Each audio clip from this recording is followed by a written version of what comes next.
Hello, everyone. Happy Wednesday. I hope everyone is doing well. Welcome back. Today was an exciting week. Um, I actually have things I want to talk about before we get into the stream stuff today. Um, the OnePlus phones are great. I don't blame you for still rocking the OnePlus. Pixel phones are great. A lot of phones are great. I feel like we get into this debate about smartphones today when the difference between them all is like minimal. Um, that might be a controversial take. I know people are very strict about their electronics, but a lot of them all do the same thing nowadays. Um, but yeah, I have things to talk about. Well, obviously, as we're already talking about in chat, we can talk about the Pixel 6, which was announced yesterday. We can talk about that. Before we do, I actually want to show off something that I worked on over the weekend. Some of you may have seen this already, but if you haven't, ooh, I really need to make hold on. Before we do this, I want to actually make a Nightbot command for this. I totally forgot to do this. Um, this will take 2 seconds.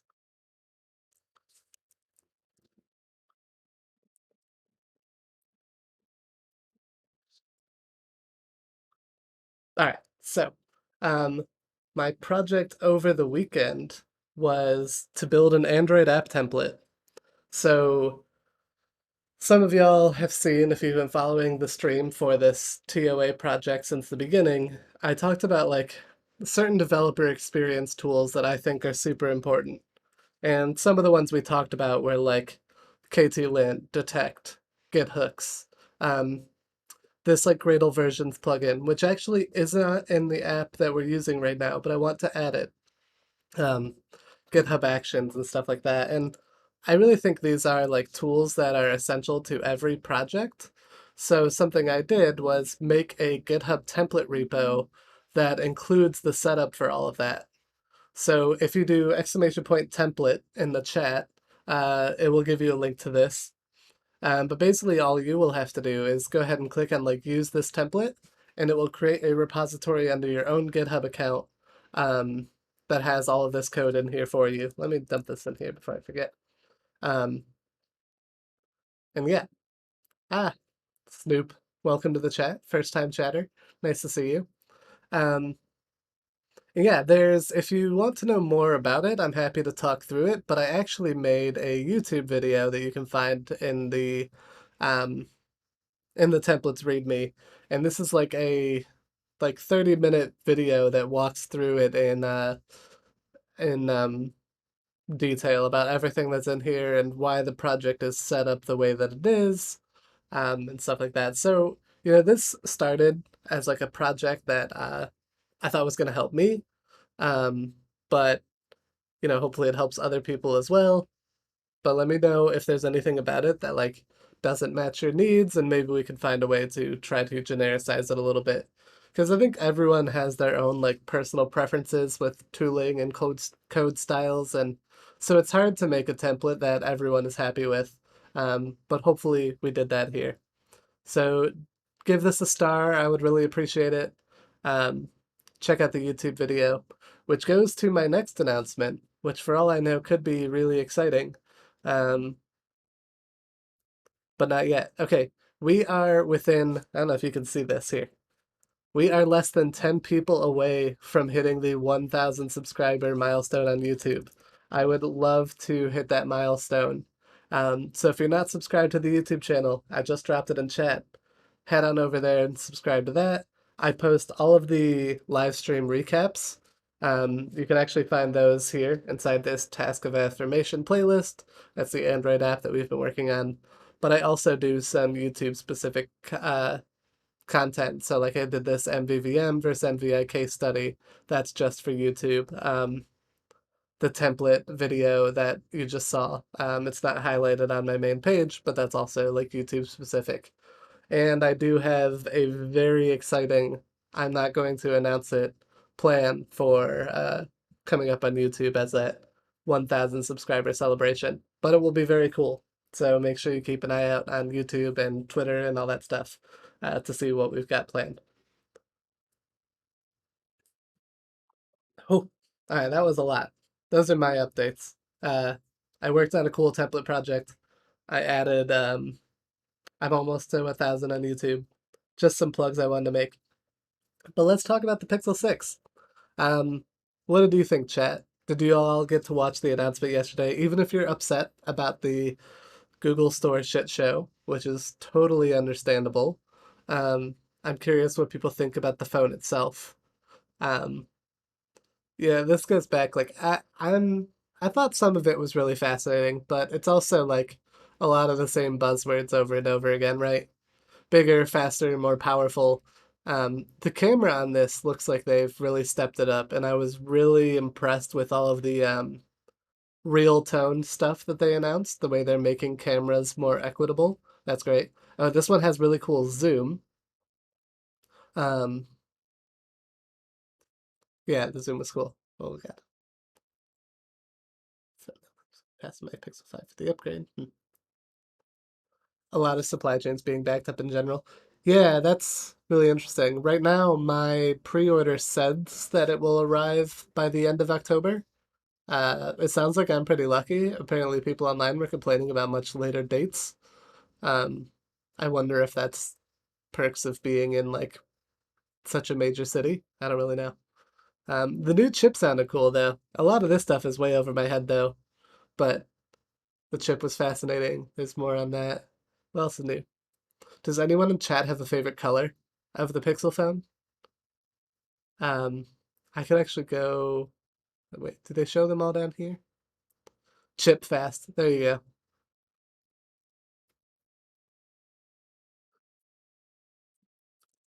Um, oh, I'm loving. So I downloaded the they removed the accent color power button. That's a good point. I am rocking right now my old Pixel 3. And that had like the colored power button, and I thought that was just a really cool little touch. Um, the green one to be on the Pro. No, it's not. I think the Pro only has like black, white, and yellow. Um, I do have to say though, I've been also running Android 12 for a while now, and this Material You stuff is growing on me. I think it's really cool. I think it's really fascinating how they're able to make the whole system feel cohesive from the home screen to the settings, um, to certain Google apps, like the clock app and all of its massive buttons. Like, what is this thing? Um, I have not played around with the home screen widgets though, but those look cool. I want to do a live stream on building widgets in the future. Um, I noticed this, so I tried this morning. They talked about the like at a glance supposed to be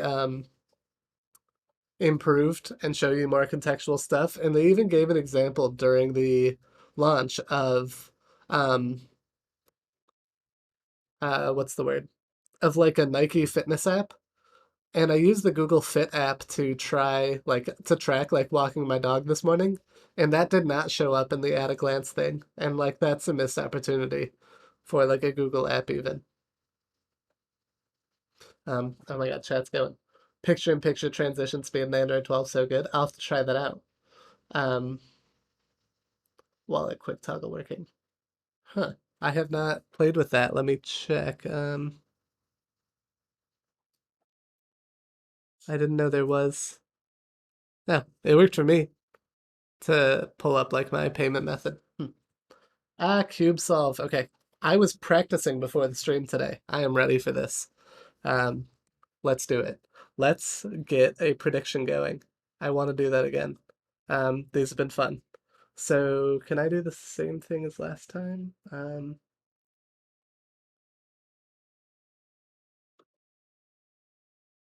Here we go.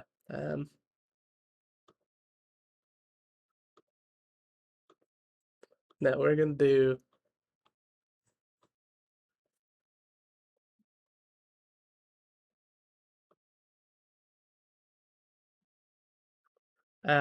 Okay. Let's give y'all. I'm thinking I'm doing.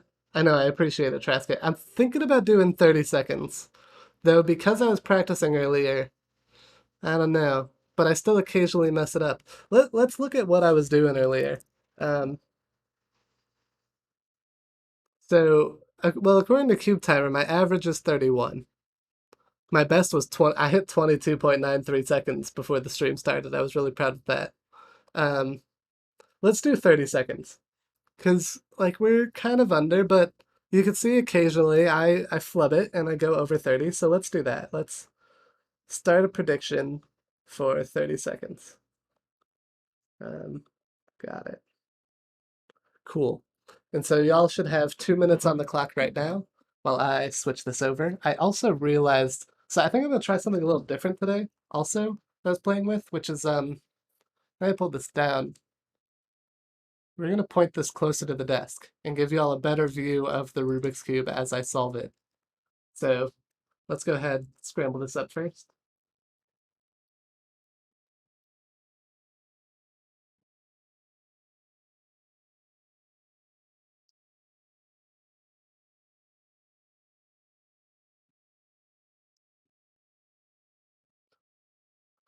What's your scramble algorithm? That's what shows up here. I don't know if y'all can see it. Oh, this is much nicer. This is the scramble that it's giving me. Yeah, so this desk, I have uh, as you can see, my hand's going way off screen. I have a 60-inch desk, and the cover is an entire mouse pad. There should be a Rocket League desk mat.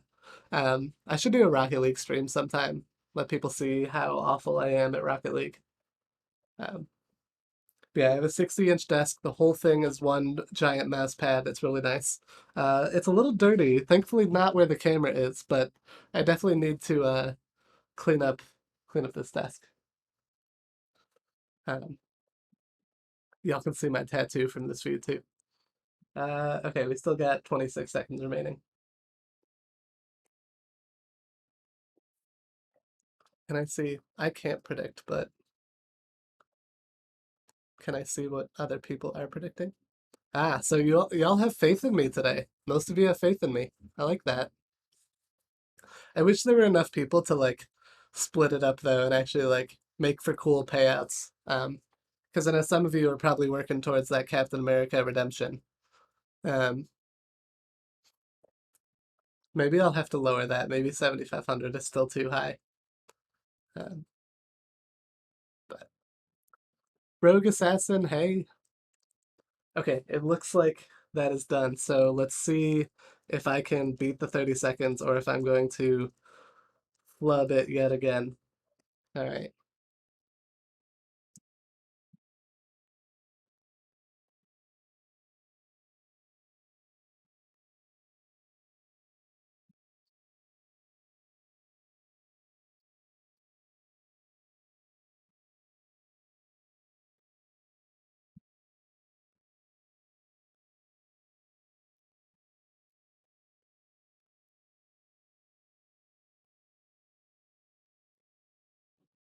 Ooh, 2777. Oops, I forgot that I lowered the camera.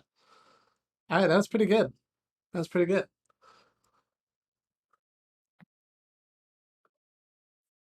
Um, choose outcome. Less than complete prediction. Nice. All right. I'm glad because I feel like the last two times it's happened on stream is when I like get nervous and I don't do it fast enough. So see, I wanted, and I think I'll do this next time, I wanted my prediction to be around 27 and a half because I'm usually between like 25 and 30. And like that would have been really good. That would have made this prediction like super close. Um, fix this camera. Nice. Thank you for redeeming that trash kit. I hope that was as exciting as always. Um, where were we? I think we were talking about the Pixel 6. Is there anything else we need to talk about the Pixel 6? Um, I don't think so. Talked about the colors. What do y'all think of the camera bump? I honestly don't care. Like, we're gonna buy cases, right? Um, and like it'll be fine. Um, so I won't really even notice that a camera bump is there, even though it is kind of large. Um, I'm just scrolling through the announcements to see if I forgot about anything.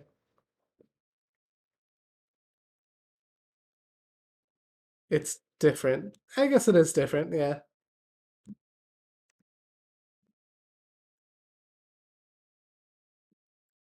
Oh, they so they should have. So they brought back. Well, I guess the Pixel 5 brought back fingerprint unlock.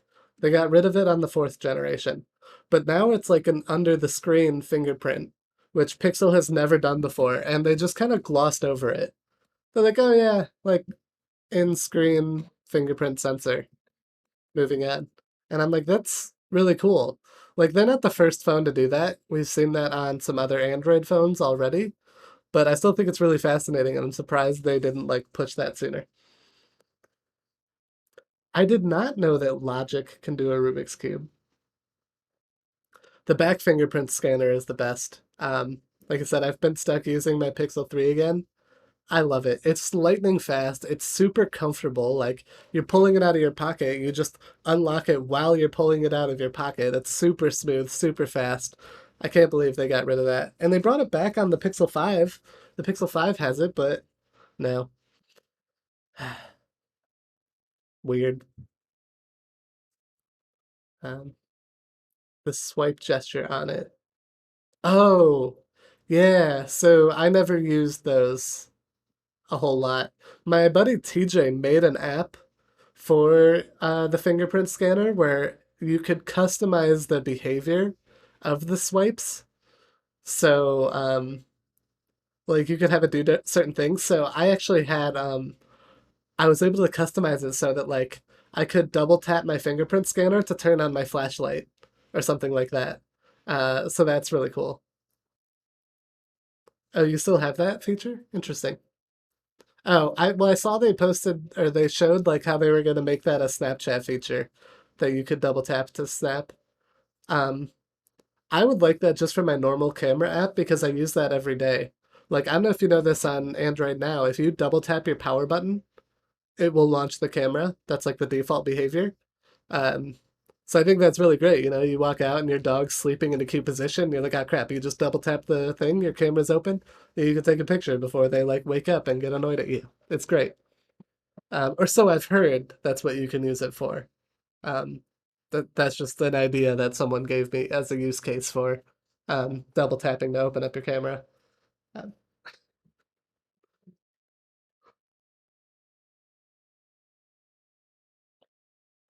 all right. Anything else? Oh, I don't think I'm gonna do this, but uh, Android Dev Summit is happening next week, and one of the cool things they shared is you can design your own like Jetpack Superhero. So you can go through this.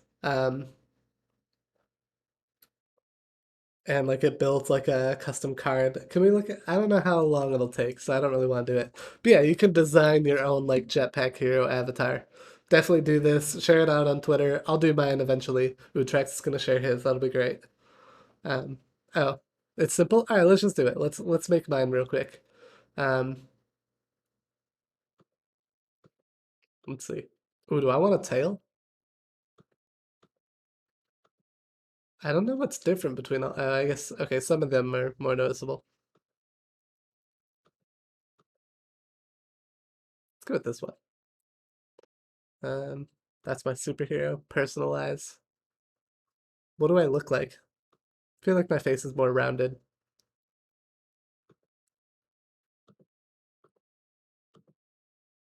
Let's go with the default nose. I'm just gonna go through it kind of fast. I mean, see if we can get something that kind of looks like that. Although I guess because it's supposed to be a superhero, I could make it look like anything. I could give it elf ears. Let's go with these. That actually is starting to look like me. I don't have a beard or a mustache. Can you not change your eye color? I guess you can.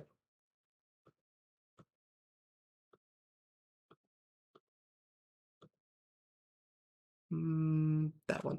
Oh, you can change your eye color. It's right there. I'm done. A little more hazel. Yep, nope, I'm dumb. I just didn't read. Sorry, I got confused because they put a U in here. We don't spell it that way over here on this side of the ocean. So I got a little confused. I'm sorry about that. There's almost always, that's my hairstyle. See, there it is, color again with a U. I suppose it's not bad UI, right? Like you'd expect it to be there. Okay, I'm white, but I'm not that white. I'm more like right around here. Do I want any accessories? Ooh, headgear, belts.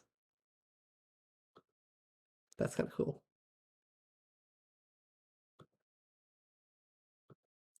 Hmm. Ooh, I like those. I like those. But let's see. They are kind of like grouped together, which is nice.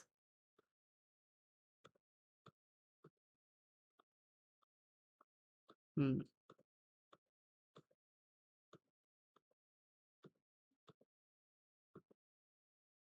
Let's go with these. Tweet button wants to auth with Twitter, and you can't go back to a saved character. Interesting.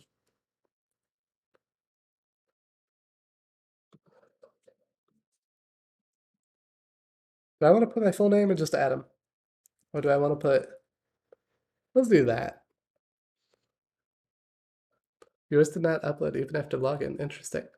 Oh no. Um. All right. And now we get to pick our coding superpowers. Um. Well, I mean, we have to turn compose all the way up for me, right? Um. Form factors, we're definitely leaving at 0. I would say I'm like kind of good at Android Studio, but not all the way. Same thing with Jetpack. I mean, tablets are crying. Yeah. I don't want to go all the way up on everything. What's more realistic? Honestly, Jetpack is probably down there. Kotlin we'll put there. How do you pronounce your superhero name? Adam Mick 331. Should I use my real name or do I want to have a superhero name? Hmm. What's a good superhero name though? Adam's humble meat.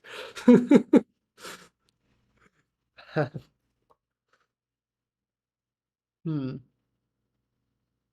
I'm just trying to think if there is a funny superhero name I could use.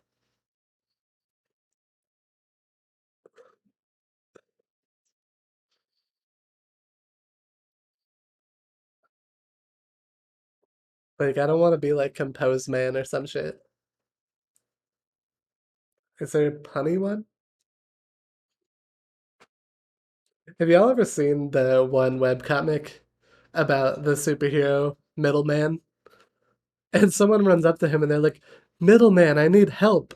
And he says, sounds like a job for that guy.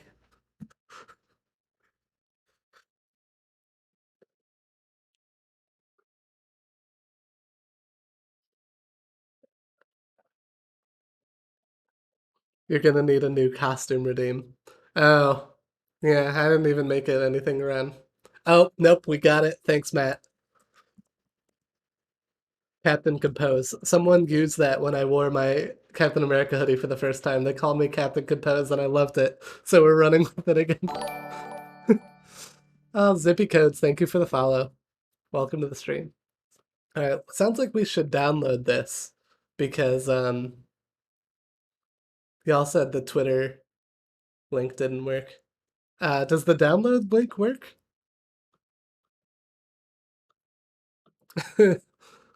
Is download broken? Oh, it takes forever? Oh no. Now am I gonna have like 5 downloads because I just like click this over and over? Oh no. Um, all right. Let's we'll give that a minute. I'm too afraid to close the tab now. But you know, we could also just like screenshot it for later. Uh, Chrome should stop the additional ones. Yeah. Aha. It wants to download multiple files. Yeah, no. Huh. Okay, but the first download appears to have worked. It did. It's on my other screen. But I can tweet this out later. Awesome. That was fun. Um, so yeah. Is there anything else non TOA related that we want to talk about? Um, I don't think I have anything. So, what I wanted to do today for the documentation was actually kind of vague. Like, I had a couple specific ideas, but it started kind of vague. And let's go back to like the root problem. You know, I didn't watch the Mac announcement. I know nothing about them, so I can't really engage in that conversation, or I would. Um, But if you do exclamation point GitHub in the chat, if you need a link to this repository, this is the Android app that we've been working on. Let me run it real quick just to show y'all what it looks like in case you forgot or haven't seen it in a while. But we're working on kind of like a wholesome schedule management, task management application. And we haven't gotten very far. All we've done over the last few streams is working on the login screen. So when this comes up, we'll see the login screen, and we haven't connected it to any real backend for logging in or anything like that. Um, but we have like what is the word? Like we have the architecture and infrastructure in place so that we would just need to write like a real login repository and then we could use it. But right now we just have like a demo login repository that we can go in and modify when we want to configure what the um, behavior of our application is.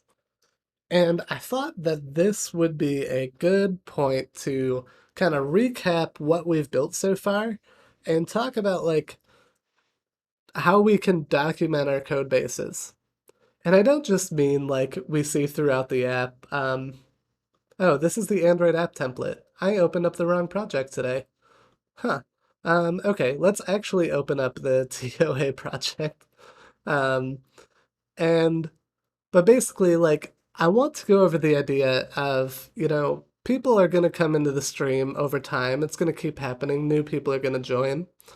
And I want to limit the amount of friction required for people to understand how this project works. Like, I would like to have some helpful documentation and like a landing page of some sort that people can spend a little bit of time reading and then understand everything that's included in this project. Both from a like architecture standpoint, maybe talk about coding conventions, talk about the tools that exist in this project, stuff like that. I hope that makes sense. Like, so I guess that's like the goal of what we want to do today is we want to write some documentation so that people can come into this project and start to understand how it works. But we've already got an idea. Could we talk about multi-module architecture for Android apps at some point in the future? Perhaps break some of TOA into multi-module to see what architecture decisions are needed. That's a really good question. And that's definitely something we could possibly look at tonight. Um, And so I will give chat a chance, although I did say we would work on documentation tonight, and I've been pitching this, and I really want to. Um, but if we're considering changing up our architecture a little bit, uh, I don't know if I want to go down the rabbit hole of documentation yet. Like one of the reasons I put this off was so that we would have like a architecture that we like and it fits well for us. Um, but that doesn't mean it can't change. And part of the conversation can be, well, how do we update that documentation over time? Um, but I've been having conversations with other Android developers. I've never worked on a multi-module project, but it sounds like that would be a good idea um, for us to consider in the future. So maybe that is something to think about. Um,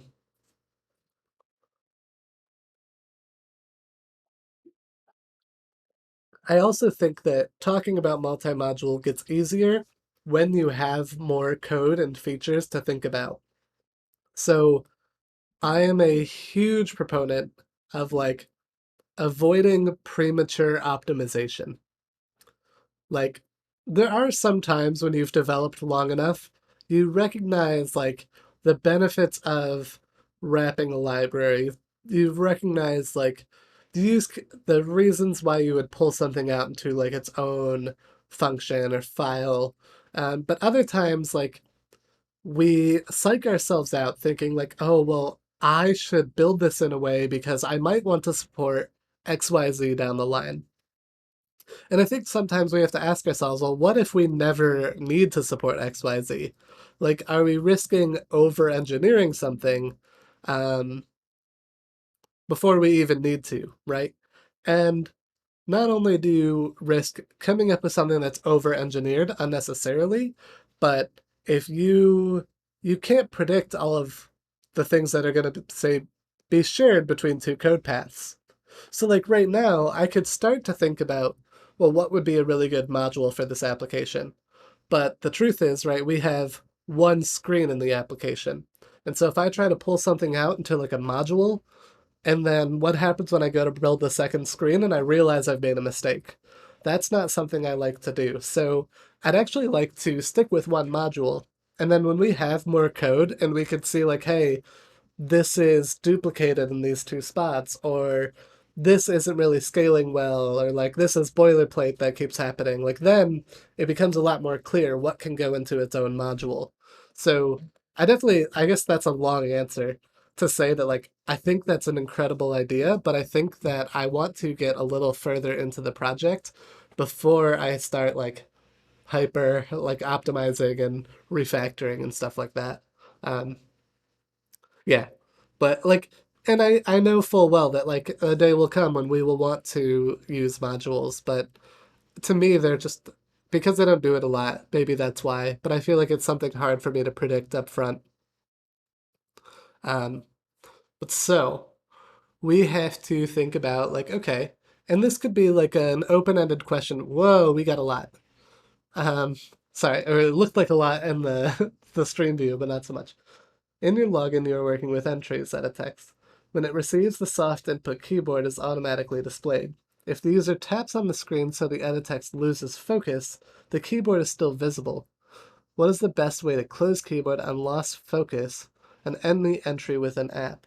I've seen samples where you have to subscribe to the event handler and then use input method manager to close the keyboard. That is a great question.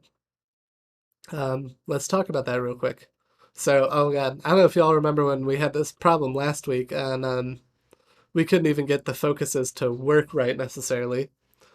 But so right, so if I click, I guess on our screen, it doesn't lose focus.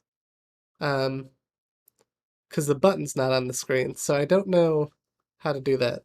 All right, so this app is a bad example because clicking away doesn't appear to make it lose focus. I wonder if we should. But I think the like conceptual answer to your question uh, is the samples that you've looked at. Like you would need some way to know that you lost focus, and then yeah, find a reference to the keyboard and close it. Um, if you're using this everywhere in your app, it would make sense to have like a base class, like a custom edit text. So like in our app, we're using Jetpack Compose, but if we look at, we have a class here, TOA text field. This is like our custom implementation of a text field that we plan to use around the app. So I could put a focus listener right here and know that that focus listener would apply to all of my input fields. Oh, Matt, thank you for the subscription. Um, you have two accounts, you know.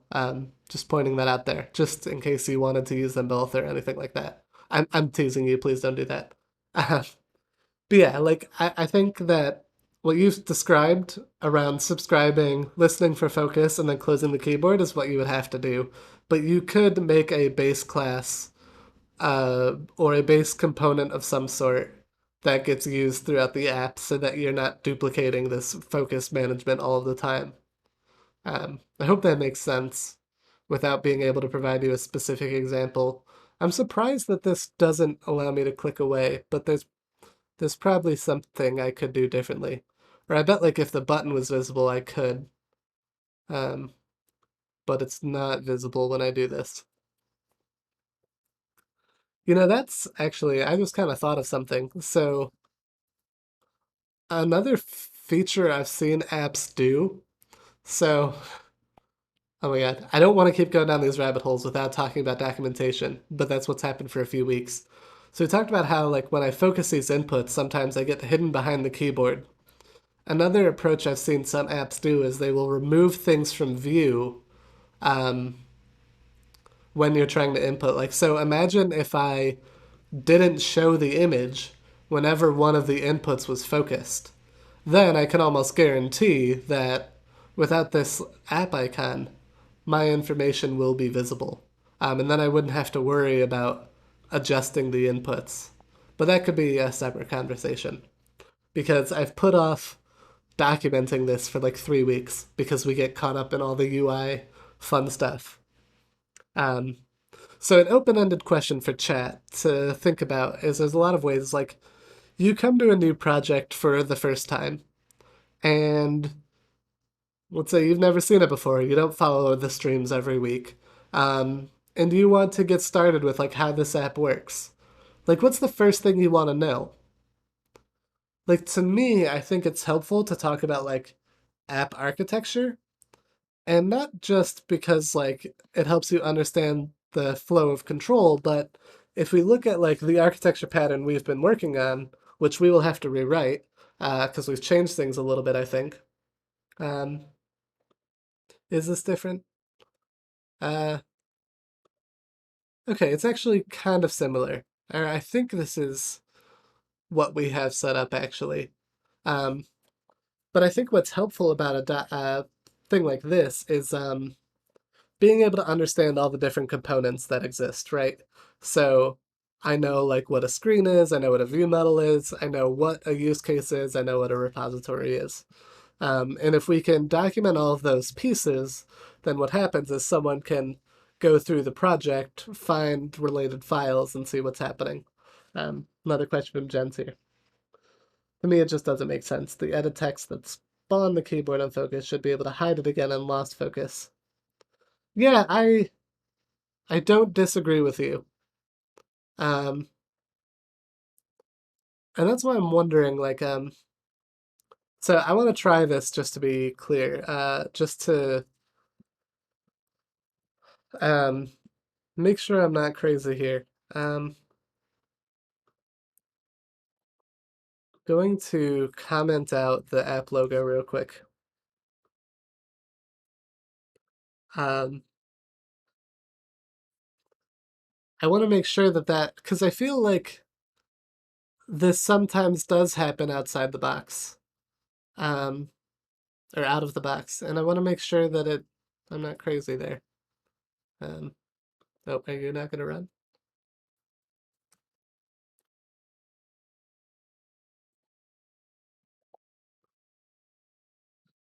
Hmm,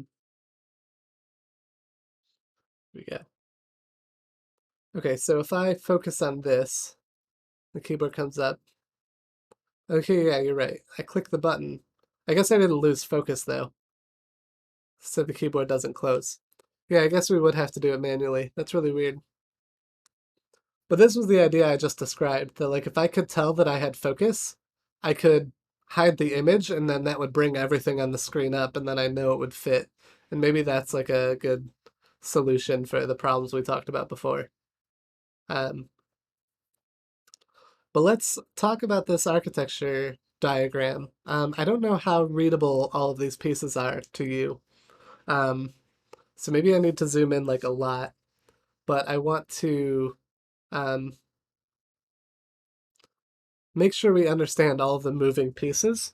So the login screen, what's really good about being able to start documenting here is the practices we've followed in developing this login screen should be practices that we use on every type of screen in the application. So what we've got here is we've got like our login screen, which is the UI. So this is just put things on the screen, right? And that has a connection to a login view model. And what the view model is responsible for is working with any use cases to do some responsibility, taking information from those use cases and mapping it into a view state. So what it does is it exposes that view state through like a state flow, is what we use in this project, that the UI listens to. And then another way they interact is that the login screen passes UI events into the view model. And then the view model is responsible for determining what should happen when those UI events happen. Are we good so far? And I think what's helpful is if I talk through this, it'll be easier to take this image, put it inside the repository, but then also be able to document. Louise? I think that's Louise. Thank you for the follow. Really appreciate it. Well, um, and so if you want to see what this connection looks like in code, we can actually see that if we go into the login screen file. And one of the nice things is, oh, I might have forgotten to merge something. I expected code to be here that's not here. I may have not merged something from last week. Whoops. But the way we've set up our login screen and compose here actually highlights this extremely well. We have one dependency, which is our login view model. We collect the view state, and then when UI events happen, like input changed or button clicked, we call functions on the view model that say these events happened. So that's what this connection here looks like. Now, the benefit of this, right, like just kind of clarifying, I think it goes without saying sometimes, but if you're new to really thinking through like architecture, what we've got here is like the idea of separation of concerns. We have a component that is responsible for displaying information. That's all it does. We have a component that's responsible for taking data and actions and mapping that into what is the state of our screen. Now, what you sometimes see in like a typical MVVM app, and certainly in a lot of mine, is like this view model class can get really large because it tends to do a lot of responsibility that really shouldn't be inside the view model. So what we do is we have that deal with a use case. And you can think of a use case as like an action that needs to occur.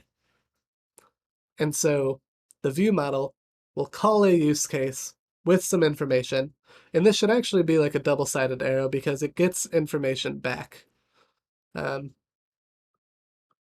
from that call. And then what we typically do is like our use case would then interact with a repository. And this is where it gets tricky to explain and why I think it'd be really good to sort of document why we did this.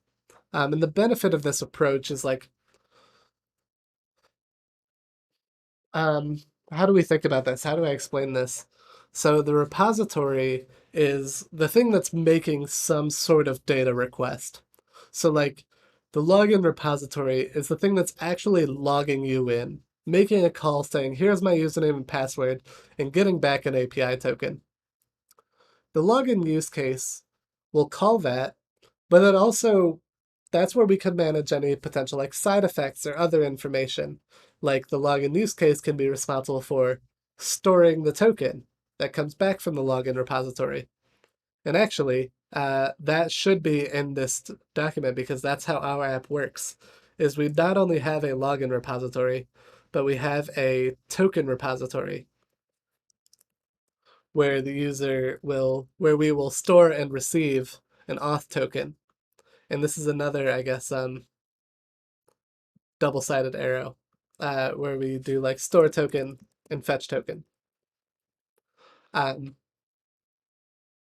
You see, so now by having one login use case, we can hide away some of this complicated like login and store token information from our view model. We're also able to abstract away certain concerns that the view model doesn't really care about. Like the view model, I need to know if you could log in or not, right? I don't really need to know information about like the network request response or anything. So the login use case can also like modify that response and just return you like the basic information that you really need. It's another good way of like separating concerns and decoupling like how data is fetched from what we see in our view model. So I'm not really sure if this is making sense. Maybe we should look at some code again. Um, but I really wanted to walk through this diagram and make sure that I had all the pieces in here, and I actually think I do. So what I want to do now um, is figure out if Miro will let me like download. Um, what's this one do? Upload? I don't want upload. I want to see if I can like download this board, but I don't know where the options for that are. Does anyone use Miro know if this is possible? Um, oh,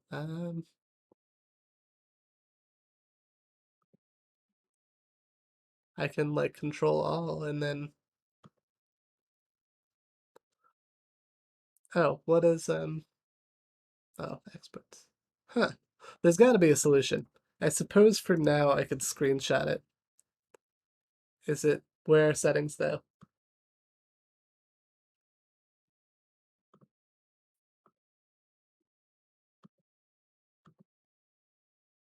I don't know. Well, that's not what I wanted. What did I just do? Okay. Next to share.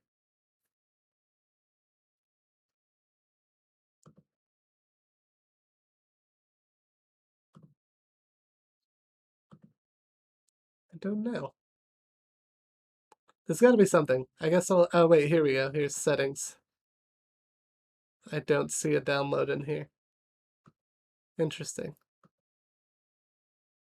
Or what happens when I click share? Hmm. Okay, well, we can always link.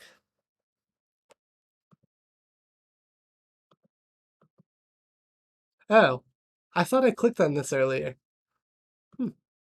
I could also consider a link to the Miro board, where like that's one way to like technically like future proof our documentation. And so maybe I should just do that. We'll still export this so I can have it, but yeah, maybe that's a better way to future proof this.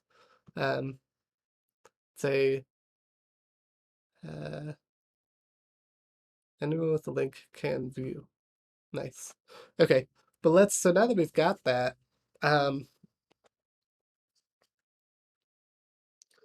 how do we document this? How do we take this image and document it? So one thing I'm going to do is I'm going to make a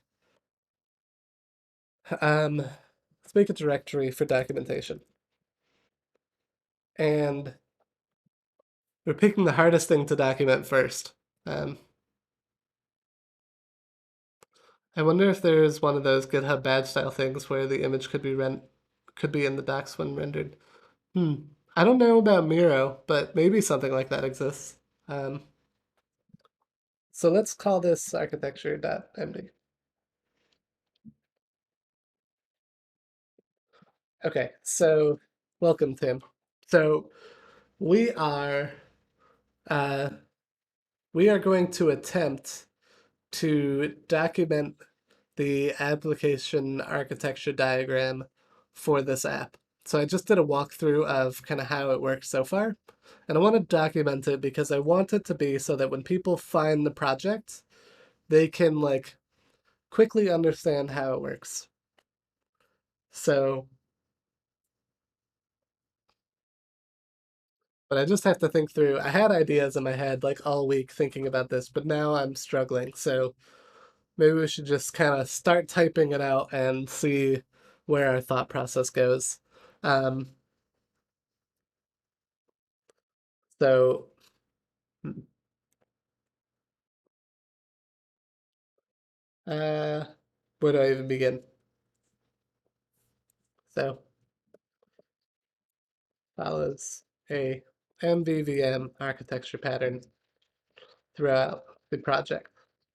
You can find a architecture diagram for the login screen on Miro.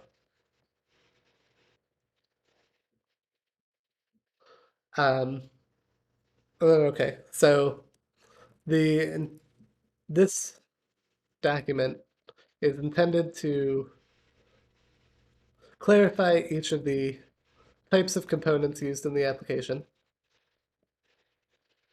um, how do I put this? And what their responsibilities are.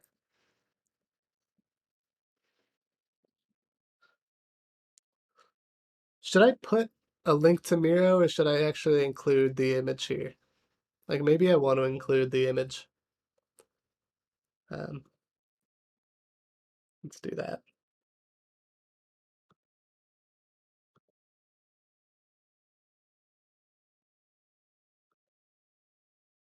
One sec. Make the image the link. Ooh, interesting idea.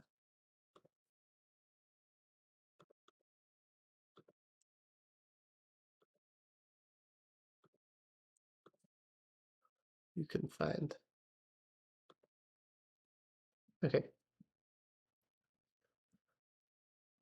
the architecture diagram for the login screen, though every screen in the app should follow the same organization.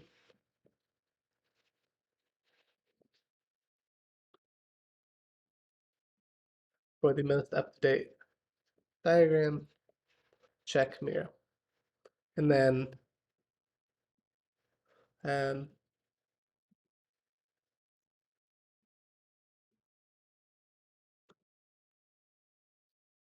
architecture. I think that GitHub renders that as like alt text or something. Um,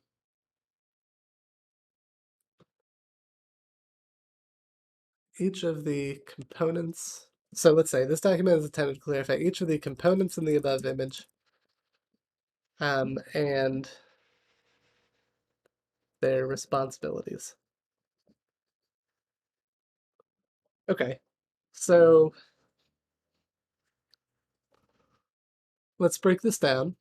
Um, I don't know if I want to go like smallest or like, so if we're looking at this diagram, it might make sense to kind of like start at like the leaf nodes here, if we're thinking about this as a tree, and talk about like what is a repository, what is a use case, what does a view model do, and then how does that end up in the view? Maybe that's a good way to think about it. So a repository is any component that is responsible for making data requests. This could be to a remote server, local preference, database, etc. The only okay. What do we want to add about repositories and their responsibility? Um, do we want to? So okay, so let's talk about like documentation and like what makes good documentation. Like what helps you. So if you were coming into this project and okay, so you see that we have documentation around the application's architecture. And don't just think about like this open source project. Like how would you do this for your own projects and like onboarding your own team members? So you see this architecture diagram. Now, okay, you see this flow of data, but like what else do you want to know? Like, because to me, this isn't enough, right? Like, I mean, maybe it is for those of us who've been like developing apps long enough. We could be like, ah, got it. But I want like anyone to be able to come into this project and without even having a very extensive knowledge of Android, be able to see this and like get ideas on how the application works. So that's what I want this page to do. And I feel like I was able to put it into words when I walked everyone through the diagram. And then now that I'm trying to put it into words, I'm having a little bit of difficulty. Um, so let me think through this again. A repository is any component that is responsible for making data requests. This could be to a remote server, a local preference, or what do we say? Local preferences, database, etc. Um, okay. Um, because I kind of want to clarify a little more that like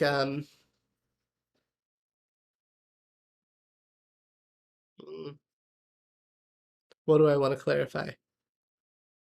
I don't know. Um, like I want to say should be able to support both successful and error, success and error. Like, is that something we need to call out here? I don't know. Um, okay, so here's what I should clarify here because we want to document like the importance of like separation of concerns and some things responsibility, right? So, um, so the repository should only request and receive data. It should not have any side effects like store like what do we want to say? Like what's an example of something? So like I'm wondering if I can think of common mistakes and talk about like why like what is this responsibility? What can we not do? Um, so like it should not have any side effects such as calling a different repository. Um, yeah, okay, maybe that's fine. Um, I'm also tempted to say that like the repository also should not be responsible for um, any sort of data manipulation. To me, that would also fall in like a use case. Like I would have like a sort results use case or something. Like to me, the repository is strictly the thing that sends and receives data. So we can add that. It should not do any data manipulation, sorting, filtering, mapping either. Okay, so maybe this is helpful. Okay, so now we've got a repository, and then we want to talk about use cases. It is very subjective, you're right, but okay, that's fair. Um, and I'm going to say that it's fine because I am like documenting this project, right? Um, so that's definitely fair criticism, but I think because we are documenting this project and that's what I want. I suppose though, like, hmm,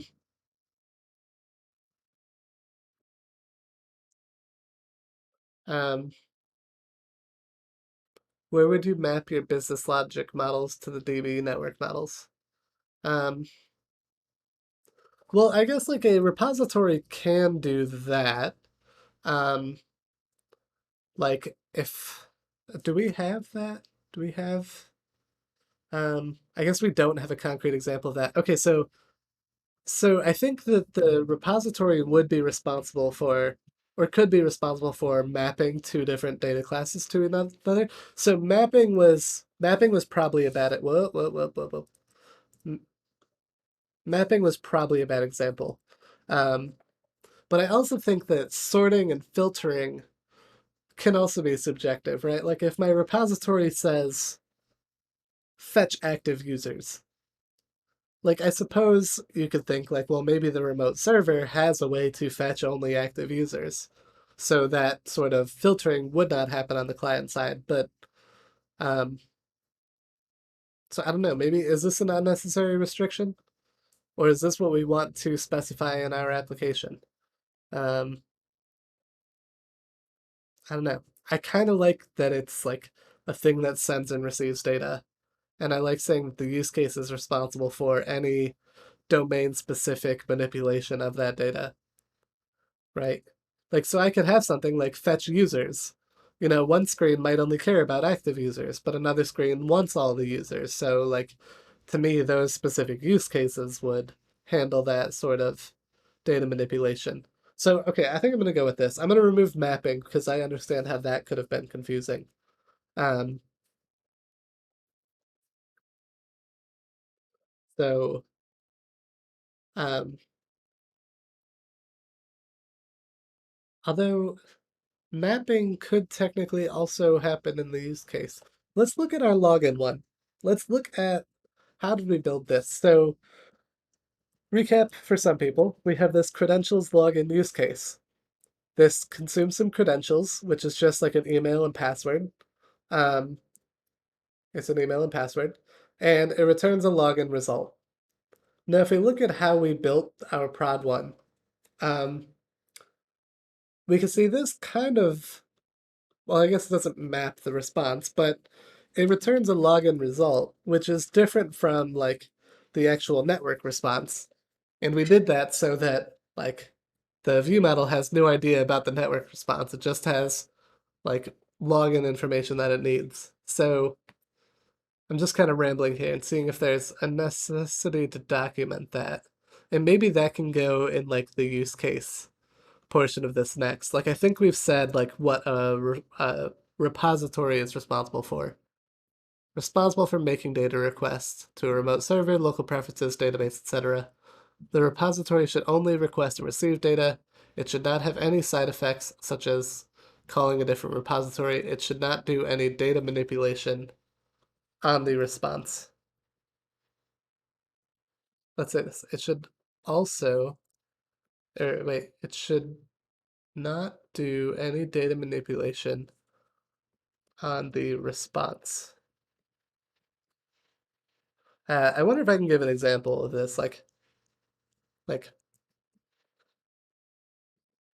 if your repository requests a list of users and a screen, yeah,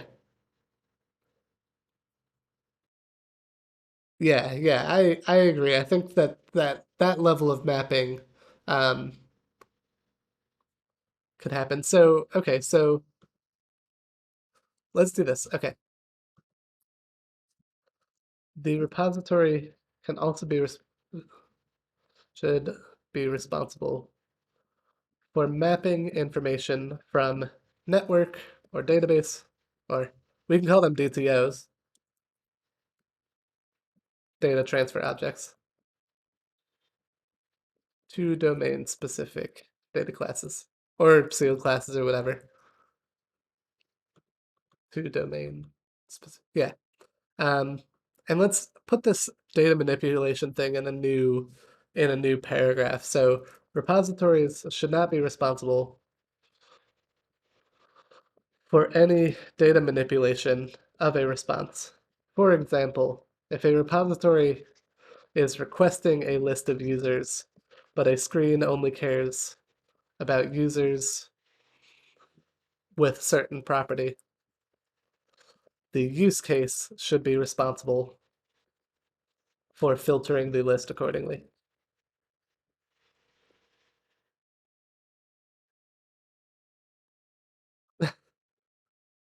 Yeah, yeah, that makes sense. That like you're not exposing that information. That makes sense.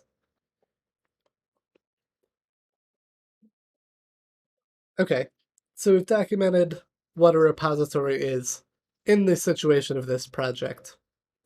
So now let's talk about use case. Now, one thing I want to do here um, is I think another thing about documentation, I say this about code comments as well, is like if you have external resources that are relevant, like you should include those. So we actually have like can I find like stream history? Um I referenced a blog post a while ago on use cases and like why you need them. And so I kind of want to post that in here in the architecture pattern and say, um, we were inspired to leverage the idea of use cases thanks to this blog post. Just so someone can follow up a little more, but we can also document it for ourselves, right? So the purpose of a use case is to perform any specific action that occurs. Hippie, thank you for the follow. So the purpose of a use case is to perform any specific action that occurs on a screen.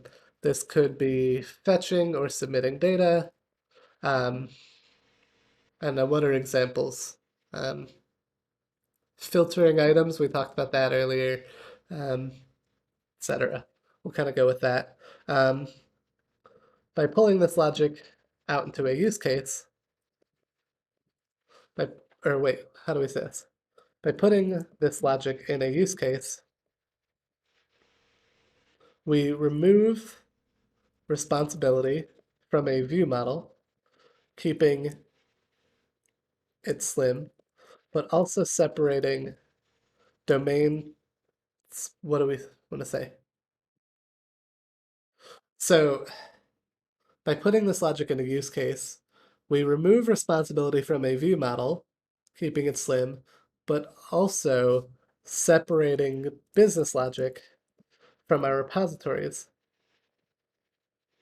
which should only fetch data. Um, like, do I want to, does this make sense? Or am I repeating myself? The purpose of a use case is to perform any specific action that occurs on a screen.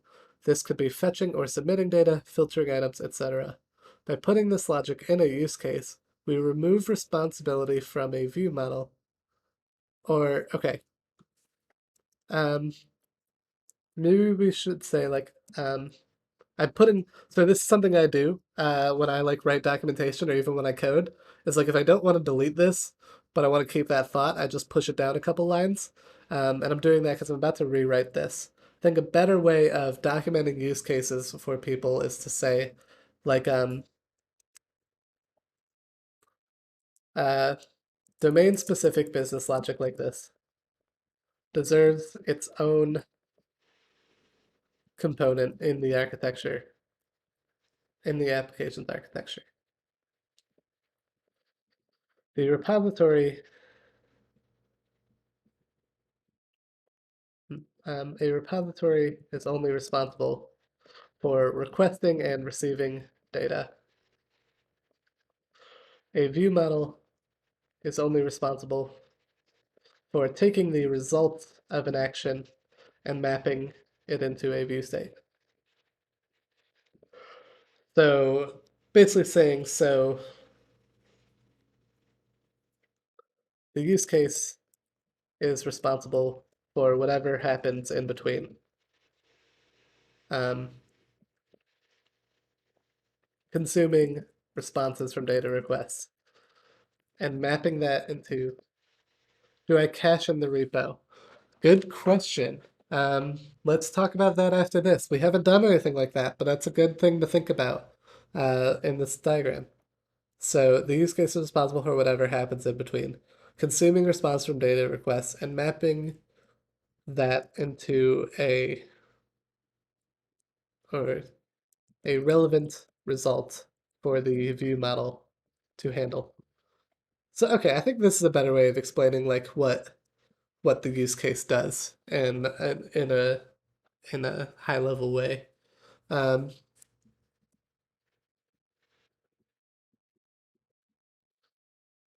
uh, do you cache in the repo? So yeah, our documentation should consider like what do we do if we want to like cache data? Um, we don't do any of that in this project right now, and we might want to, but that's a good question. So what I've seen other apps do, and I don't know the answer to that. I'm like too afraid to document this because I don't know the answer to that and like where that would fit in. But maybe when we do get to caching, we can consider coming back to this. Do you cache from database or map? Um, I'm not sure what you mean by that.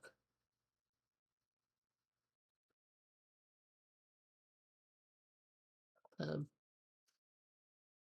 let's I think caching could probably be its own stream, other conversation. Yeah, like let's cross that when we get to it. And I hope that this documentation, I wanted a designated stream to talk about like documenting things. Um, oh, in memory or in DB.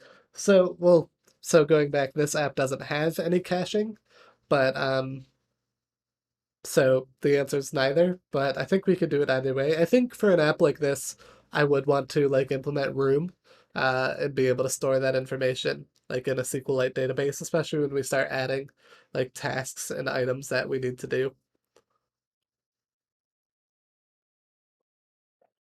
Um, so All right, we've documented the repository, we've documented a use case.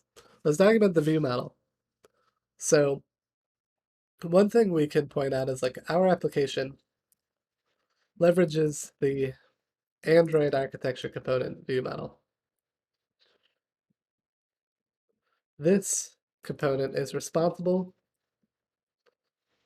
for connecting the view with any relevant use cases.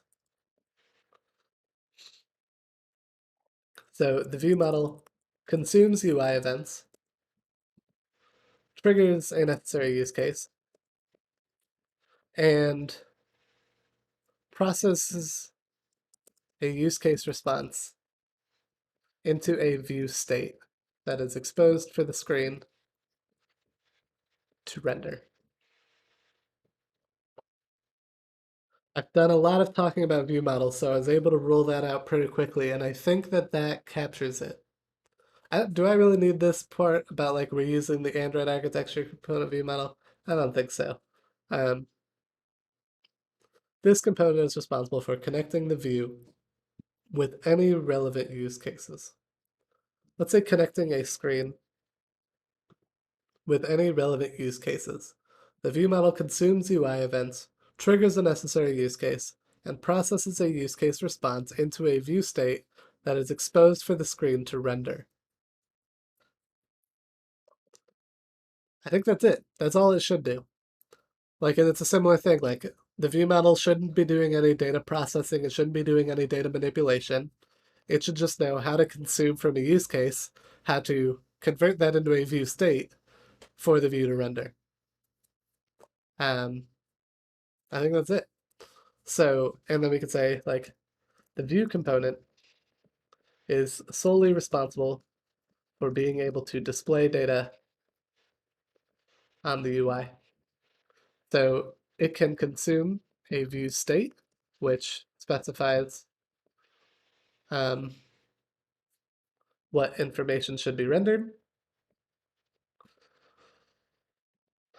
Any UI events, such as input, button clicks. Hey WebShark, how are you doing? Any UI events such as inputs, button clicks, um, I don't know, gestures. Well, the idea is like, I guess in a roundabout way, we're trying to describe that pattern. Um,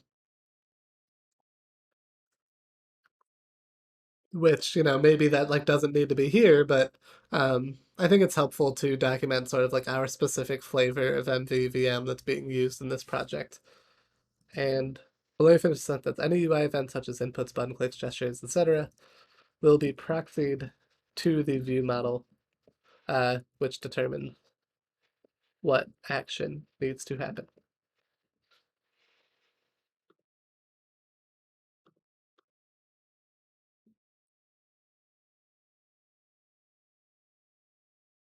Is proxied not a word?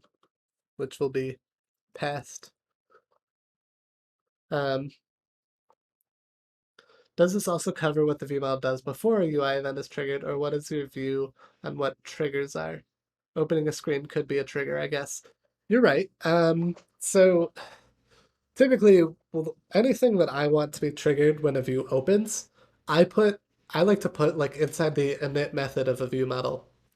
Um, so I guess that could be a clarification. Other people will be, hey Mocker, how's it going? Other people will put like they'll like actually call their view model and say like view created or something. But if you put like a data request inside like the init method, that's like the fastest way to start it, I think. Um, and that's fine. So we could say like we could add that as like a clarification. A view model may also have certain actions that are triggered the moment the view model is created. So we can document this, like that's fine, we're okay with that. Um, so yeah, this is our app architecture.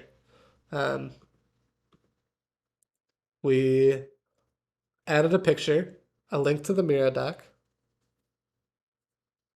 Yeah, I agree. I mean, typically the way I think if you want to trigger something on a lifecycle event, um, without thinking like, hey, you're telling the view model what to do, is like that you treat it the same way you would any other UI event.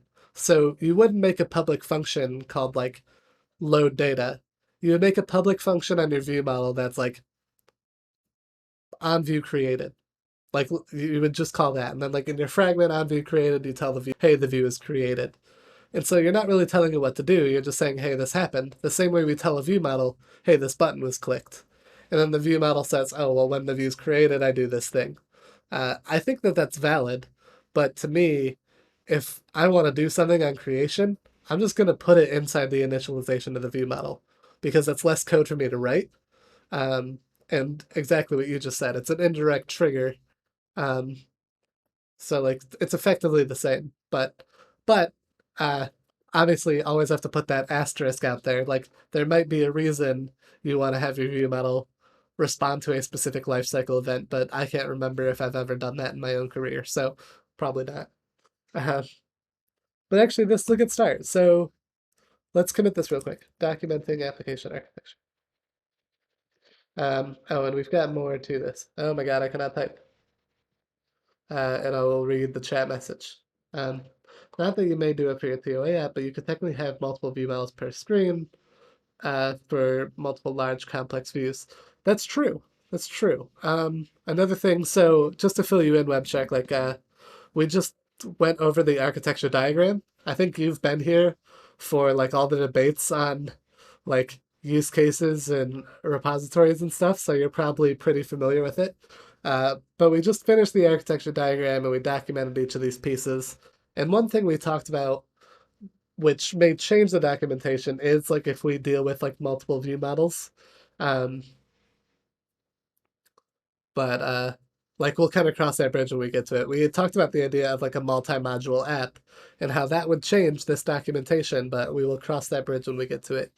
I guess we could add that sentence though, and like keep in mind like we could add like a caveat even if it doesn't happen, like um you know, if a screen has you know, let's say like multiple sub child, you know, complex views or multiple responsibilities, it's possible to reference multiple view model dependencies.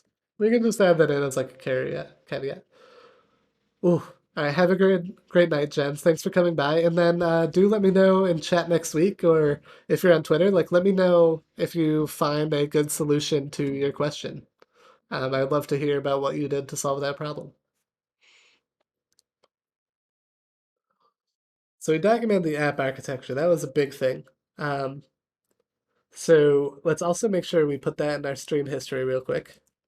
Ooh, I did not finish up last week's. Um, so we'll put that on my list. The stream, we document the application architecture to help onboard newcomers to the project. I keep putting the date because it's convention, but honestly, like this literally doesn't matter. There are no notes, there are no PRs yet. Let's just, well, there will be. Arc diagram. Your app just got triggered by 6th Android antivirus. Oh no. Oh no. That sounds like a lot of fun. I hope you figure it out. Um, let's also make sure this is up to date up here. Oh, this is not. Well, this is a typo. Let's add these notes here.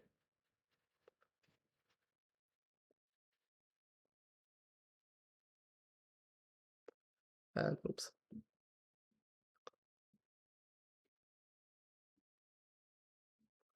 And so these are just hyperlinks that show up at the top. So when people view the stream history page, they can quickly jump down to the actual information they care about, and kind of read over the topics. So let's document this, updating stream history. And let's make this pull request, and let's talk about other forms of documentation. Can you easily separate composables like that? Yeah, you can. Um, so like if we look at, let me get that pull request going real quick, and then we'll talk about it. Um, oh, yeah, okay, so I was right. I didn't finish merging a bunch of crap from last week. Oh man, I'm behind. Okay, I will get those done. I promise. Um, Documenting application architecture. So add the arc diagram and document the importance of each component. Do I have a documentation label? If not, I'm going to make one. I do. Nice. Um, okay. So while that's running, let me answer your question. Um, yeah, and we do it at like the capsule app too because we've got like a checkout flow that exists across multiple screens. Or like so our main screen has like a view pager and we have some cart information that is available no matter which of the tabs you're on. So like that cart information is in its own view model, separate from like the view model of like that main screen with the tabs. So that cart logic is isolated. So for Tim's question, I think there's a couple ways you can look at it. So like login screen, this consumes a view model, right? Um, Now ideally I could like have if I have like two components and a need for two view models, I would just make them different composable functions just like this one. But there's also nothing stopping me from saying like calling this login view model. And then like what if we made another one, but here we said like home view model. This is just hypothetical. We would never build a code like this. But then like we could have, this is our login view state. But then we could just as easily reference, home view state by doing like home view model dot view state dot collective state. Like you could just make it like its own parameter. That's what I would do in compose. If you were dealing with multiple view models. So I like obviously pretending this was like a different type, but that's how I would approach something like this. Right. Like so I think it would be like a child composable. Um so like in my broader example, right, I could have like so let's give like an e-commerce example, right? So like we could have like composable. Let's call it like home screen, right? And then what you could put in here is you could be like, you know, um, what's the word? I don't know, like menu items. Like that's its own composable with a view model for what does the menu screen look like. But then you could have like cart information as like a separate composable. And then like each of these would just have their own view model parameter. Like and that's how you would have like one screen and then you have two components that each have a relevant view model.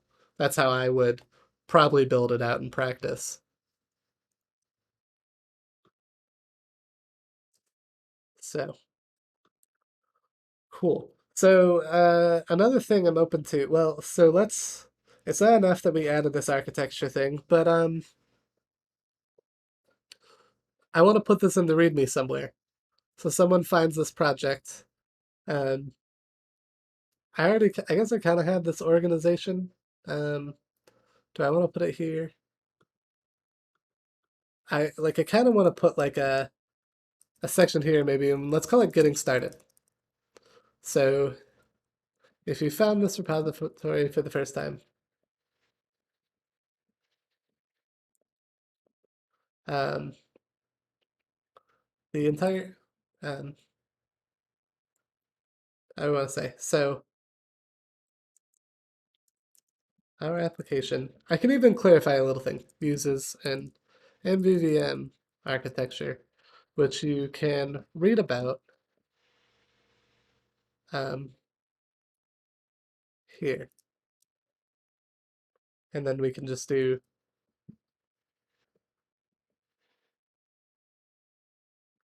and then I could say like the documentation folder We'll also have all the information you need about um,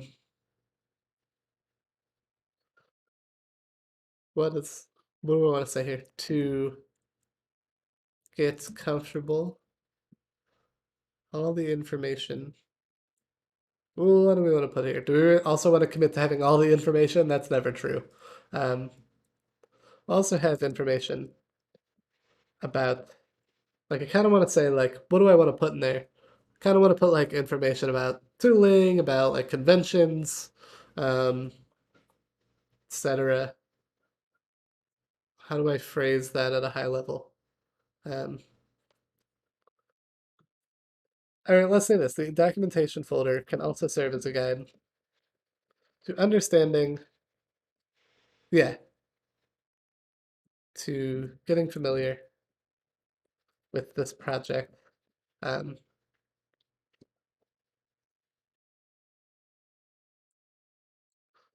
we're getting familiar with this project.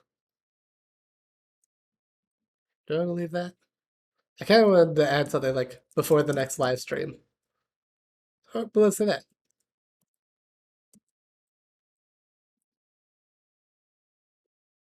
Um, how does Hilt work with multi-module projects? I don't know the answer to that. Um, well, I think if modules don't have Android code, maybe you just wouldn't apply Hilt to those modules. But I don't know. That's a bridge I will also have to cross when I get to it.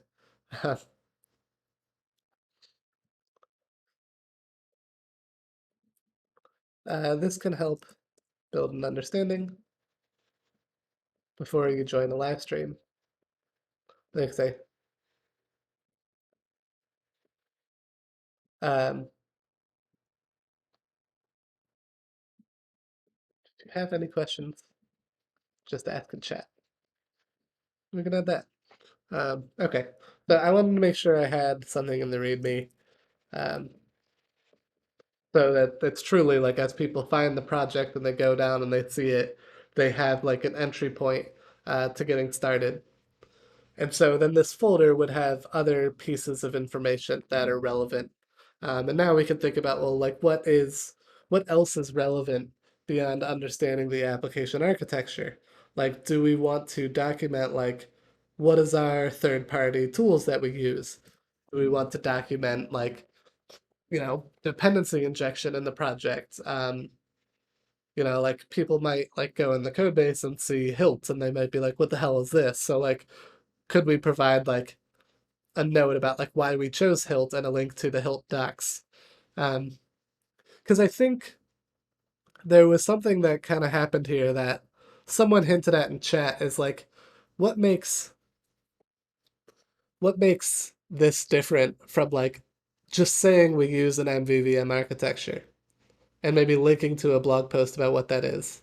Um, to me, what makes this particular screen different is like it's the a blog post like MVVM, while it's not really a changing concept, people do always provide their own sort of like spin and flavor on it.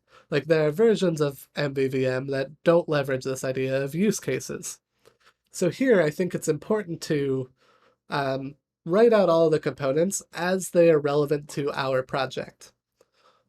But in other documentation, like say, like if we want to document, that we use Hilt for dependency injection, I don't need to go, unless we provide some custom modification like our own fork, I don't need to reinvent the Hilt docs. Um, yes. And I should have just did what Tim said because he put everything into like 5 words. But yeah, like, but I think there's a debate like, okay, well, can I help someone who's coming to this project who's never used Hilt before? Like, can I at least guide them in the right direction? So, like, do we want to add a file that's like dependency injection, say, like, you know, 2 sentences about like why dependency injection is important, why we've chosen Hilt for this project. And that's actually let's talk about that. This is a good documentation pro tip that I wanted to share on a stream like this. Is a lot of times we talk about code comments, right? They should never say what, they should say why. And I think that's true of your other documentation. Like in a project, if you use a certain tool, it's helpful to have some documentation about like why. And I think that's good because that context can then live on, right? So like let's say we use Hilt in this project and someone else like wants to take it over one day and like, you know, having context into why I chose Hilt in the project helps them know like could we change it or can we not change it for a specific reason? Like otherwise there's just like ambiguity and no one knows like is there a reason we did it this way? Even if that reason is just personal preference, I like to document that and like say like, hey, there's no real reason behind it, but it provides context to let people know like can they change something? What do they need to keep in mind when they change it? So um, definitely something we should do. Um, I don't know if I want to split this up into another PR or if we want to have documentation be one large PR. We could totally do that. It just depends on how much documentation we want to write. Um, I was kind of rambling, but let's. So what is important? Like I didn't see anyone fighting me in this idea, so I'm gonna make one real quick. I'm gonna make this. Uh,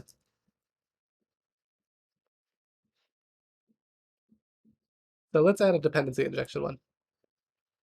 So we can add just a couple words about why this is important, right? So dependency injection is important to make sure, it's important to ensure that portions of our code can be easily tested and dependencies can be changed um,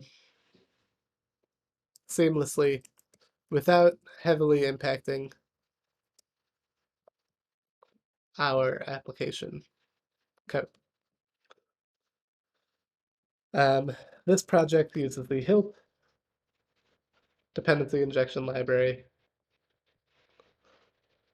because it is Google's official recommendation for dependency injection. You can reference the docs link above uh, to get started if you're unfamiliar with it. If you are there, like short and sweet, like a handful of sentences, but it gets people started, right? Um, and let's get a link to the HILP docs here. That's not a strong argument to use it. You're not wrong. Uh, but that's why I used it. Because I'm developing this out in the open and I decided to use it. Like I can clarify that. Like, yeah.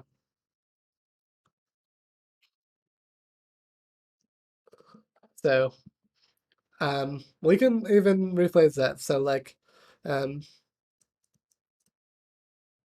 when we began the TOA project, we decided to use HILP as it was Google's official recommendation. Like I don't know, am I adding a disclaimer? Like I'm using it because this, but I don't really like it.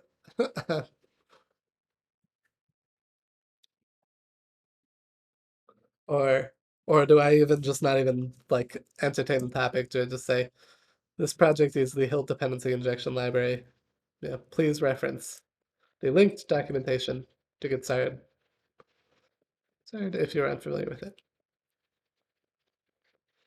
I mean, I kind of do want to write the disclaimer, like like we chose Hilt for this project because it's being developed out in the open, and we chose to go with Google's. You're right. You're right. It exists because I wanted to explain this.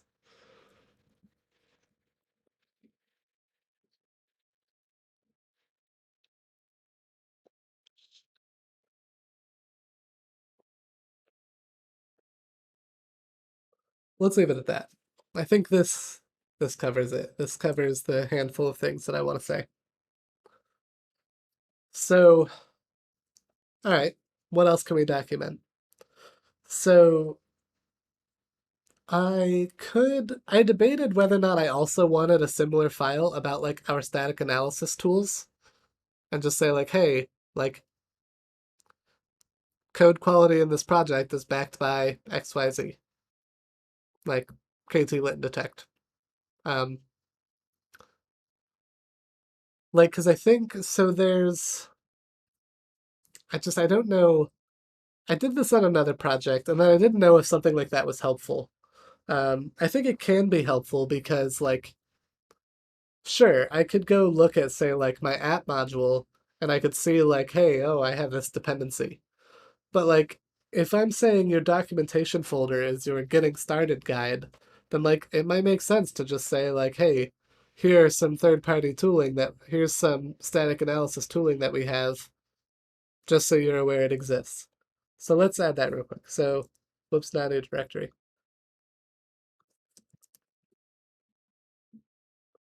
Uh,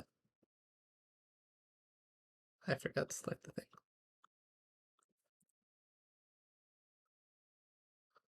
A couple questions here. Do we do documentation on our project every initially we want to make some app and to explain what tool we have, or it's optional? I think documentation. Um, wait, rename this. Um, I think that it can be optional. Um, if you're, um, yeah, yeah, good points, Tim. Um, so if you're the sole developer on a project, then like literally, if it's just for you, then you don't need all this, right? But if you are working, say, like on a production app for your employer, or you're doing an open source project like this that's developed out in the open, I think the documentation is really important because we want someone else who can find our project. We don't want to assume that they have familiar knowledge with all of the tools. I want to give them a few things to read so that within, hopefully, say, an hour, they can like have an intimate understanding of how this code base works. And then they could join a live stream or even clone it and try to modify it, and understand, what's involved. So, um, but it's also like you can, if you write it in a, how do I phrase this? If you write it in a truly sort of like third person point of view, you can also copy and paste documentation. Let me show you an example of that. In the Android app template that I showed off at the beginning, Tim, I don't know if you saw this, I made an Android app template over the weekend. Exclamation point template.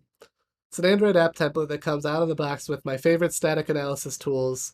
We will add package structure. That is something that I want to add. Good point. Um, but I added documentation to this because, again, I want people to be familiar with what's in the template. So, like, I have this static analysis file that says, like, hey, we leverage static analysis tools to make sure we meet certain standards that can be verified through automation. Two of these libraries are Detect and KT-Lib. And I say, here's what Detect is. I show how you can customize it. And then, like, how do you run Detect? And same thing for KT-Lib, right? And all of this is, like, totally agnostic. I don't even think it mentions that it's used in a template. So I could copy and paste my own documentation into another project and just get all of that explanation that I wanted. Um, yeah, like that's it. So I'm totally skimping, and that might not help people, but you know, I would be careful with this idea of copy and pasting like documentation files, but um,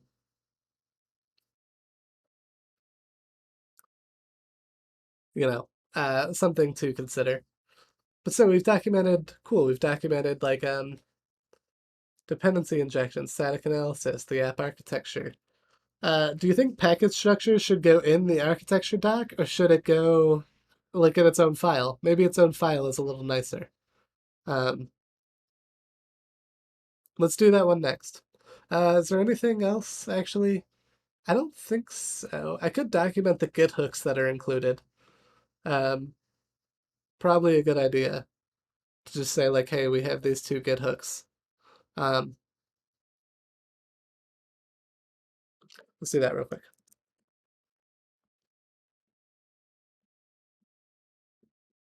This project has two Git hooks included that help ensure code quality seamlessly without requiring manual intervention from the developer. Uh, the Git hooks can be found in this folder. Um,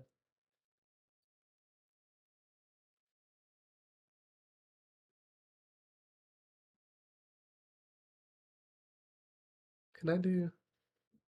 I guess I got to do it that because I'm going a level up. Um, Ooh, that's probably true in static analysis. Hold on. Why is this not being treated as a markdown file? Can I not? How do I do this? I'm gonna cut this and recreate this file. I don't know why I didn't get the formatting I wanted. New file, static analysis. Um,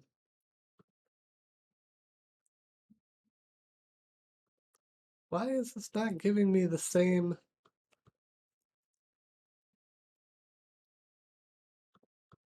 I don't get it. No, I don't want to mark as plain text.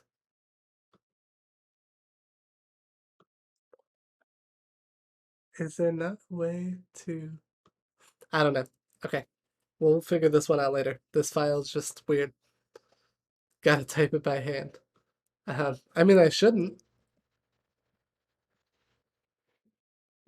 It's still not. It's not formatting. Like the IDE doesn't realize this is a markdown file. The extension's correct, but okay. Hmm. All right, we'll ignore it. Um, Pre-commit hook, which automatically formats our Kotlin code, and a pre-push hook to make sure all of our static analysis checks pass. Okay, so that's the Git hooks that are in the project. And I think, thankfully, up to this point, unlike the template repo I just showed, we don't have as many other tools or things to add. Um, so we've actually kind of got like a good start. The only thing, yeah, that's missing is package structure.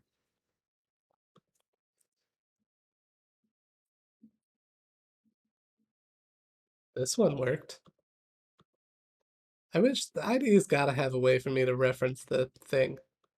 Um, but okay, so package structure. So all of the files exist in the main source directory. So this is like app, source, main, right? Um, I guess do I even want to go? Okay, let's go a step back. So like, do I want to link to the main package here?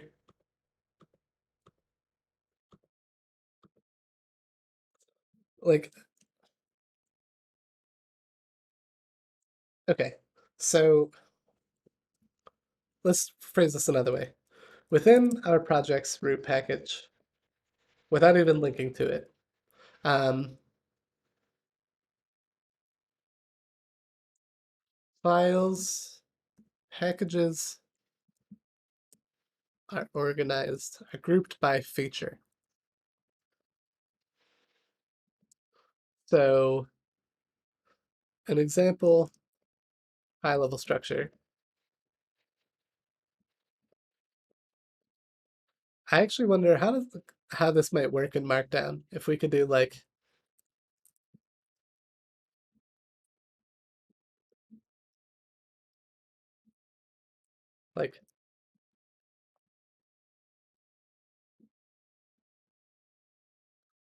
Like, I wonder how this would look when it's actually rendered. Um, I'm actually gonna Google this, like, and see if someone's done like a. Oh yeah, so here's a question, like representing a directory. See if there's a thing for this. Wait, how did they do this though? Are these just like pipe characters? So they use like code to show it. Oh, but what is this? How do I do this? Um, oh, they also show like using ASCII to do it. I guess that's possible. Um, ooh, there's the extension in VS Code. Hmm. I'm just curious if there's another thing, but it looks like a lot of people just kind of like do it manually. Um, so maybe we'll do that. Maybe we'll just be like, you know, let's kind of type it out ourselves, and then we'll see how it looks.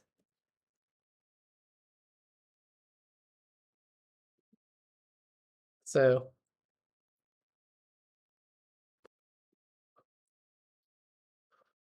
so like this is the idea. I want to call out the only exception is a core module with information that is shared across the application, or with classes that are shared across the application.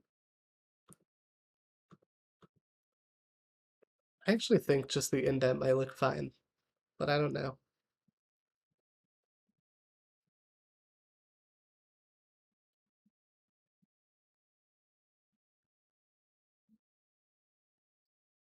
Let's see how this looks.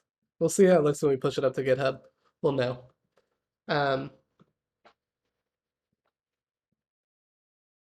okay, so we've covered the high level structure. We split everything up by that. And then what we should call out is um, here's a package to generate this for you. Let's try this out. Thanks for looking this up, Matt. I appreciate it. So, oh, it's an npm package. Generates a markdown file folder structure for readmes.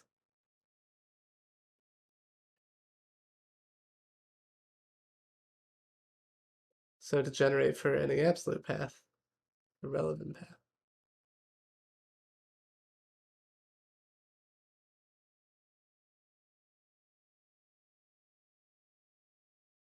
Um, okay, I think we can try this. So let's install this real quick.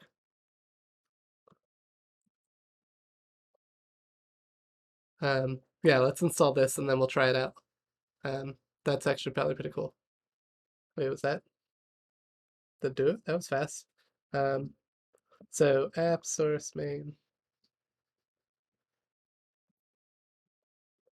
Um, this would be a neat Kotlin CLI project for someone. It would be a neat Kotlin CLI project for someone. So, okay, so let's do Markdown. Nice. Okay, and it looks like, okay, cool. This is actually very cool. Um, huh, wait. I actually find this interesting because at the root it put my name and not TOA, which is actually the root project. So that might be a little bit of a bug. So we're going to delete this file because we don't need it right now. But let's go back to our package structure doc. And so let's push all this to the bottom. And let's see if we can describe it. So um, and then so we want to specify within a feature package, information is split by responsibility. The UI code will go into one package, while the domain information in another, which is then split by use cases, repositories, and model classes. I think that explains it. Does this sound good? So let's take this beautifully generated structure tree and let's remove anything that, let's remove just enough to specify like how this works. So we don't care about those base classes. I explained the importance of the core package, but I don't really care what's in it. Um, this is interesting because domain is inside login, so I'm surprised this is not like, this actually probably should be like indented more. I don't remember how to do.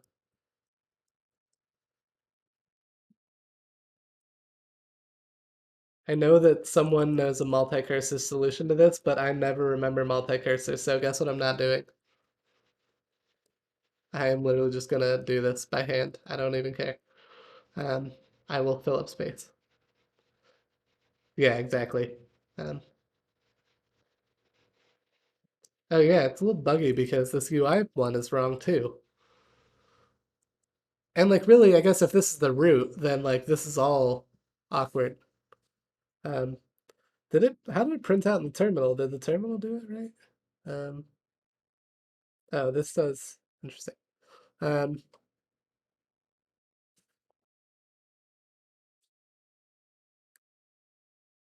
option, option, but hold down the second click. Okay, that's good to know. Um, but this is our package structure. I kind of want to try that just to play with it. So, because I want to specify the other thing. So, okay, so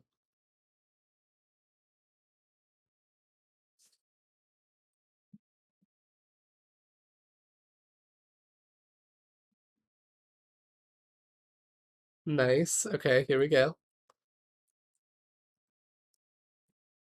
Look at that. Nice and easy. Yeah. Um, okay, so this looks a little crazy here, but this explains it, right? We have like login, we have domain, then we have model, repository, use case, and then we have UI, which this actually needs to be indented further.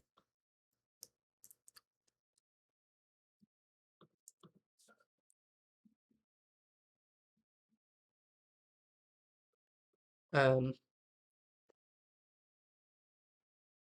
wouldn't the left side be all spaces? Oh, they did do that, didn't they? Huh, good catch. It's only before the file names or a package name. Okay, so let's do this. The three spaces? Looks like it's three spaces. But now that I know this handy multi-cursor trick, this will only take me a couple seconds.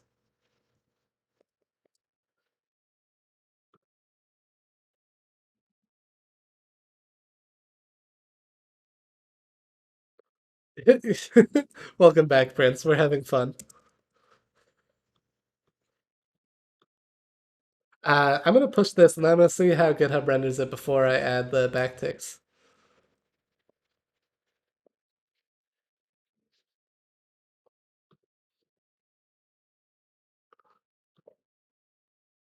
Okay, we're having fun. Right? We're having fun? Is everyone having fun? I'm having fun. Um, oops, just checking messages. All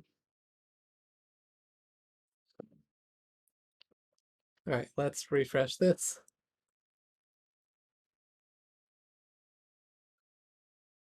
Prince, busy? Okay, so here, if we go to rich diff, oh god! All right, I don't think this is correct. No way! Oh no. Uh, amazing. Let's get that real quick. Hold on.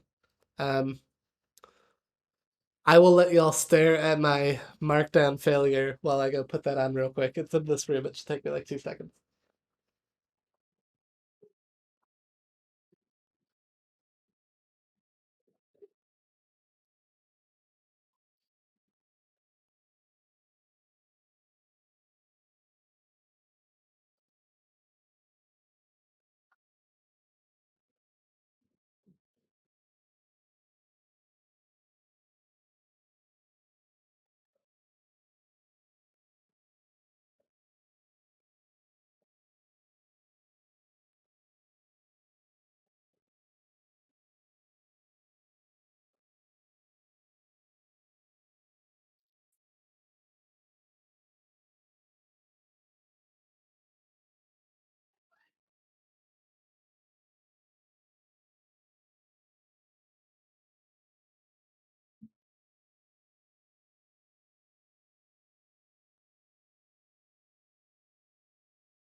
All right, Captain Compose is back and ready to go. This definitely deserves a nice tweet now that this is happening, so people can come hang out. Um, I definitely got to tweet this out. Give me one sec.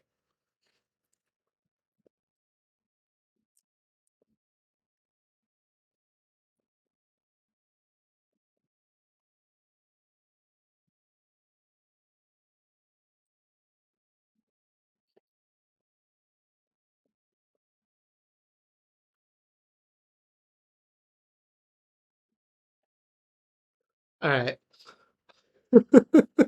No takedowns this time because I did not play the Captain America music. So fun fact, the last time this happened, I played like the Captain America theme as I got it on, and then I couldn't upload that to YouTube because I got a copyright strike. So that was fun. Um, yeah, I'm glad y'all can do this. Login response should not be in data. Good question by Dan. Let's look at that in a second. So, well, login response, it's specific to login. Like it's in the login domain. So, login domain model, all of these are basically like data classes, or a couple of these might be sealed classes. But a login response is like a data class. Um, and yeah, I just put it inside the model folder here. That's what made sense to me. A power pose? I need to get a shield. Um, like a shield would be really great for this. Did you get your screenshot? I hope you got your screenshot. Okay, great. So, uh, okay, so we noticed we needed to add the triple backticks to this because without it, GitHub rendered it horribly. Um, and cool, this is actually, so can anyone think of anyone who maybe has questions about the documentation we talked about or anything in the code base that you've seen before that you think we forgot to document? Any other documentation questions? Because if not, I think what I might do is go down the UI rabbit hole once again for some other stuff that we have not had a chance to fix yet. Nice. Okay, this looks a lot better. So this is great. Um, so let's. So, but I could also take this chance to merge. I can't believe I forgot to merge these pull requests. Um, maybe we should merge these today while we're here. Let's do that. Um, let's just hang out for a little bit and merge some old pull requests. So this one passed, which means it was definitely documented at some point, or in the stream history. So we can squash and merge that. Um, let's figure about this one. Why did this fail? Please update stream history. Okay, let's do that. Let's. Ooh, and we got merge conflicts. Okay, let's resolve our conflicts first. Um, this is inputs enabled. Any other conflicts? Doesn't look like it. And then we will check out this branch, and it does not allow me to modify or merge a pull request without updating stream history first. So let's check out this branch and let's modify that real quick. So stream history. So one thing that we missed, so this was for last week's, or yeah, uh, I guess technically here. So, um, what did I just merge? I just merged 54.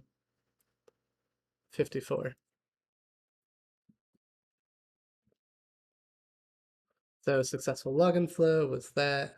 Um, handled disabled inputs was this one. So updating stream history.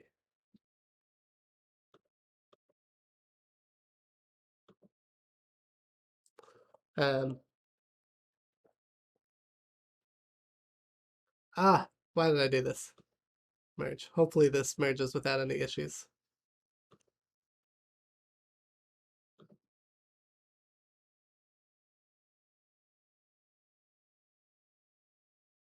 Oh, here we go.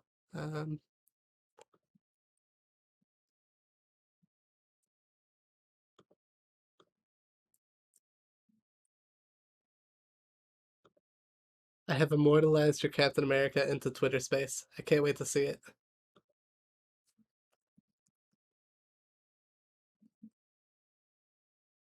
Hopefully this works. Nice, okay. Um, so now if I go back to pull requests, we'll need to wait for this to run, but it should run without any issues. Let me go check your tweet. I want to see this.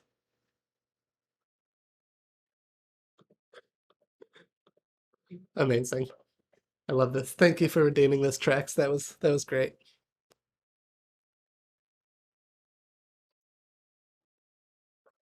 Um, and let's look at this PR. Fixes to password input. Yeah, right.